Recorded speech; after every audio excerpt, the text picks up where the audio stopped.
kick out of Archie as the head coach does? Man, that guy's special. I mean, he truly is. I mean, 18 years old, leaves home for the first time, goes to a different country, leaves his family, which he's unbelievably close to. And what Coach said about him is everything is accurate. I mean, that guy knows every one of his teammates, and his teammates love him because the energy he brings in the building, not just because he's able to do what he can do with the football, but the guy's special. And I said it the last place I was at, and I'll say it about Arch. The guy's gonna be a damn weapon. And you got to understand this: in punting, special teams in general, every punt he hits isn't going to be a 55, 60 yarder. He'll miss hit one. That's going to happen. And when it does, I'll take it. All right, but I'm telling you, when you look up at the end of the year with his body of work, you're going to go, holy cow, this guy is the real deal. What do you make of Coach mentioned several times the other day that he has not played in a football game. So how do you think that knowing what you know about his personality, competitiveness, how does that work on August 28th for him to walk out of Arrowhead Stadium? Well, when you think about it, last year is in the SEC. 14 of 16 punters in the SEC came from Australia, from Pro Kick. And I've known Johnny, who runs Pro Kick, for 22 years. Years ago, we had one at LSU. We had one at North Carolina. So, I mean, I've been a part of having a bunch of Australian punters. None of those guys have played a game of football. They may have played professionally, like the last one I had, Jackson Ross played professionally for a handful of years, Australian rules football, but none of them have played American football. So I don't worry about it. And truly, I mean, I've been through this. It's not my first rodeo. So, you know, being able to take all that, the information and all the training from my past and how we've trained Archie, I mean, I'm beyond confident with him. What is the adjustment like just with a live rush for him? Obviously, he's never played football. Just getting used to live rushers attacking a punter. Is that an adjustment for an Australian guy? Oh, I mean, think about it. I mean, you got guys coming at you in helmets and shoulder pads, and you're standing back there 15 yards deep, and yeah, it's an adjustment. But since the day he got here, we went through OTAs at the end of spring, and we punted every day. And so that was his spring practice. And it was really his Coach Rule's idea, and it was a fantastic idea because we came in, number one, it integrated him to the team. Number two, got him used to it. Granted, we weren't in pads. And then we go out here first day in pads, and we're bringing the heat. And yesterday, we went backed up, brought everybody. And so he's felt it now. But go back to how he's trained, right? Those guys are trained to run around, scan the field to players coming to tackle him and kick the ball. I mean, that's what he's trained to do. So you can really incorporate a lot of what he's done in the past to what he's doing right now. You got two offices? I do. Yeah. Why do you want that one near the weight? Well, I mean, I love that. That was actually Coach Rule's idea to go down there because that's where our players are. I mean, they're on the first floor. We're up on the third floor. So a lot of times I'm down there and we sort the film so they can come in. It might take them 5 minutes and they can watch every play in special teams that they were on in practice. And so it gives you an opportunity to get really connected, really get to know these guys, and to individually coach them when you're not in the meetings. And so it really works well. Can you walk us through how you first were introduced to Archie and your first impressions that made you believe that he could be a good fit here? Well, full disclosure, he was going to be our next guy, the last place I was at. And so I kind of had him for sitting there for a little bit, just to be honest with you. And I've known about him for quite a while. And absolutely, positively, everything about him was what we were looking for. Corey shared that he's going to lead the nation in punt return and kick returns. What excites you about his mentality and adding him to the special teams unit? My personality, like, I don't go to Vegas Okay, because if I played blackjack, I'd push all the chips in the middle. So I respect that. And y'all are sitting here, I would expect to be the best journalist in the country. We don't go out there to mess around. So for him to come up and say, I'm gonna lead the country. I mean, I ought to be his mentality. That's my mentality. You know, and it comes back to our head ball coach. I mean, think about if I was in a dark alley, okay, and there's 4 guys coming at me, I could pick one head ball coach to be with me. It'd be our guy. I'd say, Coach Rule, you got those 3, I got that one. We'd be just fine. Back to Jacory for a second. Not many guys have the enthusiasm as he does for special teams, just going out there like he does, cheering on everybody. Do you know where that comes from, and what about that mentality with him excites you? Go back to doing this for 23 years. First question NFL scouts ask, on a scale of 1 to 10, how much does he love the game? That's who he is. I mean, if there's an 11, he's an 11. I mean, when he was a little kid, I'm sure out in the backyard, they didn't have to twist his arm to go out there and play ball. I'm sure he was the kid rounding up everybody in the neighborhood and getting them ready to roll. So, I mean, he just loves the game. I love that. I respect that about him. And not only does he love it, he respects the game. You respect the game by going out and playing your his A off. And that's what he does every day. Coach Rule had mentioned that Marshall, Benning, Varney, and Mosey have been returning some kicks, and he said he may have forgotten somebody. Is there anybody besides them, and how are you liking that group? I love the group. And really, those are the main guys on punt return. And then we've got another group on kickoff return. But love our guys, love our group. And shoot, we're going to need a bunch of guys. And last year we led the nation. We had 4 different returners. And so, I mean, it's, you know, you gotta have some bullets, and you gotta have guys. We got guys who want to be back there, and they're catching all kinds of punts, which is phenomenal. I think Coach Rule made note of that the other day. So we're getting a ton of reps, a ton of experience, and I'll say it again: we're going to be aggressive. And if our players, if we go out and we make a mistake on special teams, I want you to write this: X stinks. All right, it's on me. I want our guys. I told them they can't make a mistake. They cannot make a mistake. The only mistake they could make is not making a full speed decision. That's it. We're going to go out. We're going to play with their damn hair on fire.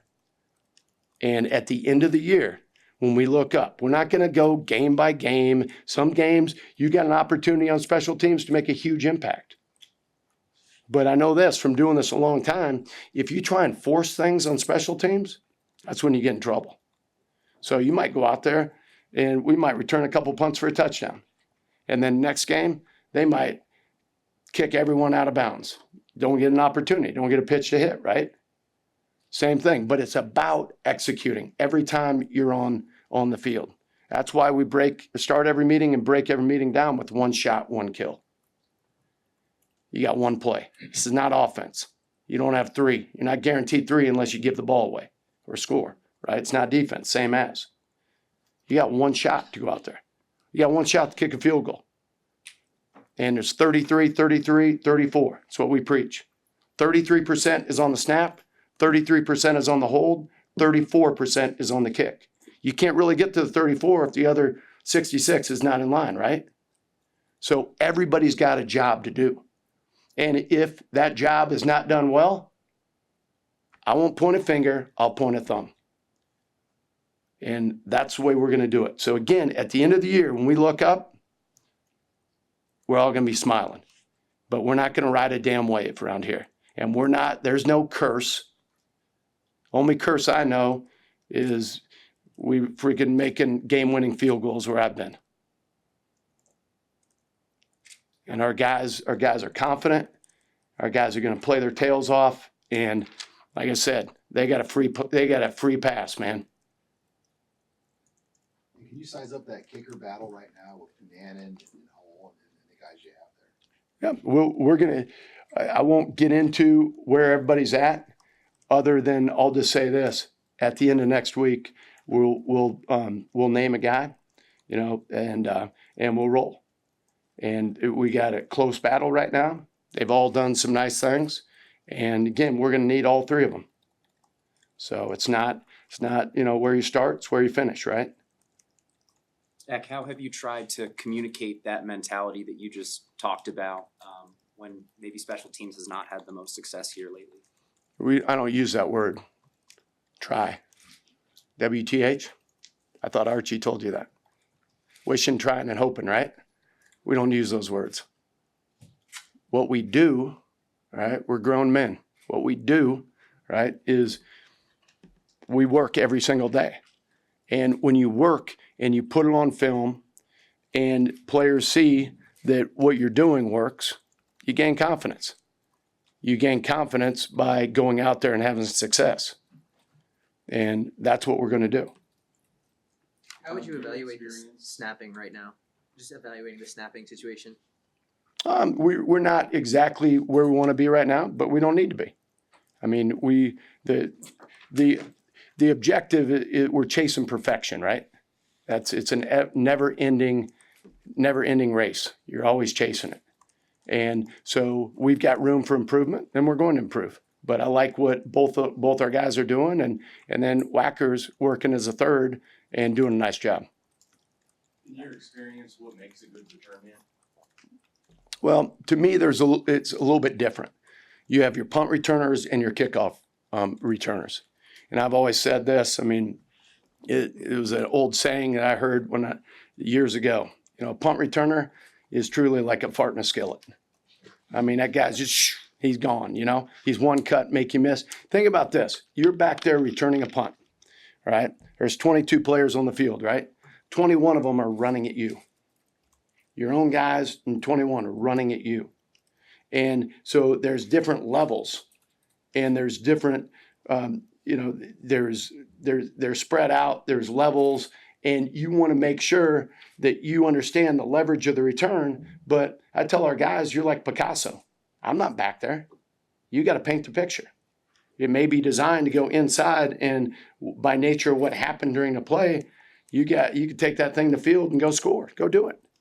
So again, they can't be wrong. But you gotta be that guy. You gotta be like an outfielder, a center fielder who can track the ball, who wants to go get that thing, right? And our saying on punt return is get it started, man. Just get it started. And our objective, we want to lead the country in punt returns, the number of returns. And then at the end of the year, we'll look up and you want to average 10 yards or more. So every time you return a ball, you're giving your offense a first down.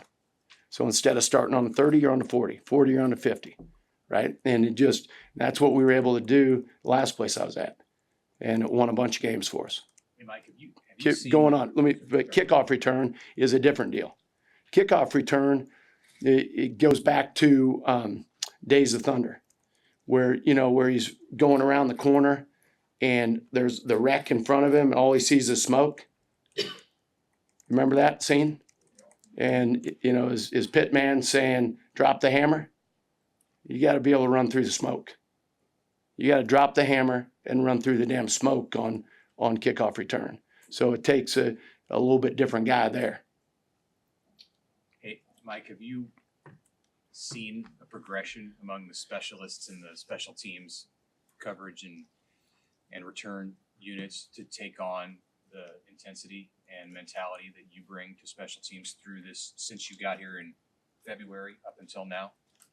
It's been phenomenal, to be honest with you. I mean, our team, and it goes back to our head coach, we probably have the most disciplined team in America. I mean, these guys are taking notes in every meeting. We put up a depth chart. We go out on the field, and everyone's exactly where they're supposed to be. We talk about a technique, and we show it up on film. We walk through it. We go do it live, and it's magic. I mean, these guys do it right. But that's not what I've done. I mean, I've taught them, right? But the infrastructure, right, that I walked into was amazing. And it goes from the head ball coach, and then it goes, all our strength coach, Corey Campbell's best I've been around. I mean, just the whole, so many different levels. So I'm just beyond excited. I'm excited to get out there and see these guys put it on tape. You What talk makes you about speak playing so with highly? hair on fire. Is there a guy or two that is leading by example in that? We always ask you about the return men and the kickers. Is there someone else who's really leading that way behind the scenes a little bit? Man, there's a ton of guys out there that, there's probably 10 guys that I could name off, or maybe even more. I mean, it goes back to that culture piece, right? When I can't pick out one guy. I mean, there's so many guys. I'd feel bad giving you a couple names because there's so many guys that are doing exactly what we're asking them to do. And going back to your point right here, and this is just my belief, there's no such thing as leading by example. That society's made that up, right? There's 3 components to leadership. Number 1, you got to uphold the standard. Number 2, you got to hold your teammates accountable. Number 3, you got to want to. So leading by example, that's just called doing your job, right? Leadership's a contact sport. You got to open up your mouth and tell your buddy, pick it up, right? So that's what I think we've got. And Coach Rule does an amazing job. I walked into this. What makes you speak so highly of Corey Campbell and your impressions of him? Man, the way he relates to our players, the way he trains our players. You can have great relationships with players and whatnot, and they can like you, think you're cool, whatever. But if you can't develop them and teach them, ultimately at the end of the day, you're worthless to them. This guy's got it all. I mean, he's able to take guys, make them bigger, stronger, faster. He's able to take guys and instill the discipline that Coach Rule wants. All of it. I mean, he's just a complete coach. And our players respect the heck out of him because they know every time they walk in that weight room, they're getting better. That's the whole key to what we do. If you have that and that it factor, not many people do. And he got it in spades. Hey, Coach, what have you brought to the program? Because you talked about the organization was really good. You came in. What have you seen that maybe you brought from other jobs here to up-level Nebraska? Boy, that's kind of a subjective question on that. But I don't know. I believe that I'm a little bit different in the fact that I've had some very unique experiences. And with my experience for 23 years on the defensive side and coaching inside linebackers, which is kind of like coaching the quarterbacks of defense, the techniques of block destruction, the ability to understand and teach time and space, ball-me-man relationships, those things that's what I have my PhD in on the defensive side. The block destruction piece. And then being able to flip that around and understand how to combat it with blocking, because that's all this game's about, right? I mean, 95% of the time, you're either in block destruction mode, going to make a play on the ball, or you're blocking somebody. Only other times if you got the ball in your hand or you're getting the ball in your hand. So it's able to teach those base fundamentals and conceptually get our guys to understand have great field awareness of ball-me-man relationships in the time and space. I think that maybe that's probably one of my strengths. I don't know if I brought it, but I mean, that's kind of who I am. You gonna get a chance to use Vincent Shavers on special teams? Yeah, all those guys are open. I mean, coach is like, hey, coach told me, he's like, the objective is to be the best. That's the standard. And so go do it. So there's just some coordinators are like, I want to use a lot of starters. Other coordinators are like, this is an opportunity for somebody who isn't a starter. But how do you kind of sort that out? Just the best guys for each year? Yes and no. I think I told you last time, but for the last 4 years, I mean, we didn't play one starter. And we didn't not only play one, I mean, it was true freshmen, walk-ons. That's what we played with, right?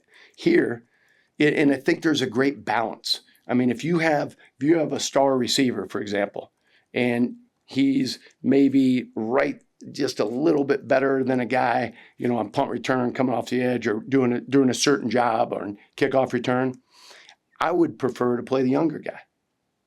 Leave some tread on his tire, get that guy involved in the game, right? Get him that game experience. So if it's close, I want to go with that. I want to go with that younger guy. And I want to go, but, you know, not with the expense. If there's a big gap, no, we're not doing that. So that's kind of. Anything else, Coach? Thank you. Hey, appreciate y'all. Thank you. Thank you.